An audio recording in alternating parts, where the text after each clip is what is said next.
Hello everyone, welcome back to our channel and today we are back again with a new video.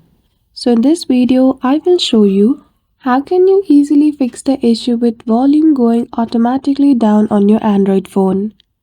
So without any delay, let's get into it. For that, firstly open Setting application on your device. Scroll below to click on Additional Settings. In Additional Setting, you will see the option of Accessibility. Click on it and at the top tab, click on Hearing.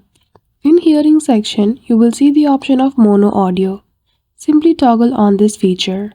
Once you do, your issue should be fixed. But even after this step, if you are not able to fix the issue with volume automatically going down on your mobile device, the issue will be with your volume button. So you are suggested to contact an expert. So that's it. I hope you found this video helpful. If you did, don't forget to give it a thumbs up and subscribe to our channel for such tutorial. Thank you for watching till the end.